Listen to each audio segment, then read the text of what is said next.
C'était l'événement de ce samedi 23 septembre.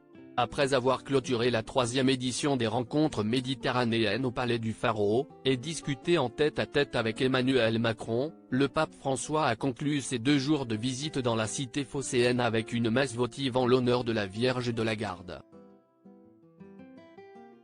Véritable point d'orgue de ce déplacement exceptionnel du souverain pontife, la célébration religieuse s'est déroulée dans l'enceinte du mythique stade Vélodrome de Marseille devant une 60aine d'évêques et les quelques 57 000 fidèles présents, parmi lesquels se trouvaient notamment les bénévoles du diocèse de Marseille qui ont aidé à l'organisation et au bon déroulé des rencontres méditerranéennes, rapporte Le Monde.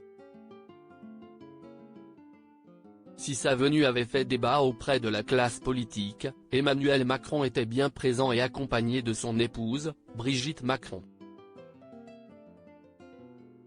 Un peu plus tôt dans la journée, le couple présidentiel avait d'ailleurs accueilli en personne le pape François lors de son arrivée au Palais du Pharaon.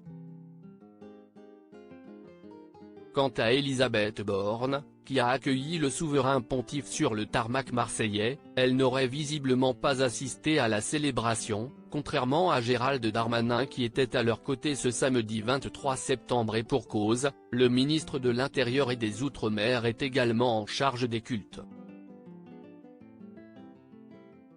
Également présente en tribune officielle, Christine Lagarde, présidente de la Banque Centrale Européenne, a quant à elle pu échanger quelques mots avec le pape François à l'issue de cette célébration XXL.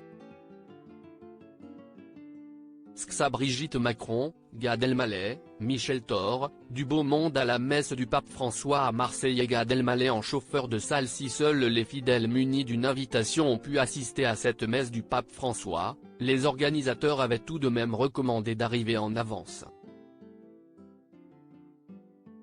Bien évidemment soumis à des contrôles de sécurité, les accès au stade Vélodrome ont ouvert sur les coups de 13 h, rapporte Le Monde, alors que le pontife n'a fait son entrée à bord de la Papamobile que 3 heures plus tard.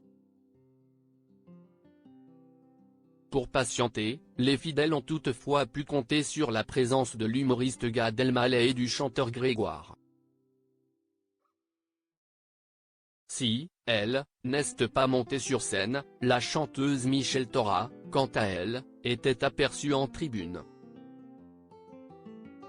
Article écrit en collaboration avec 6 médias.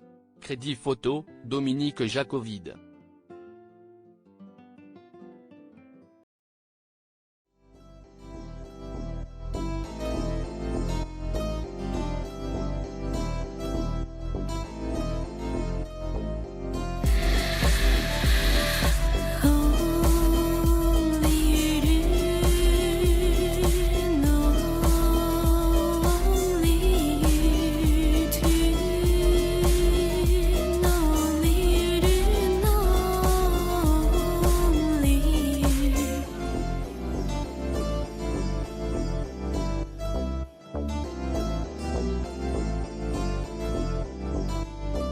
To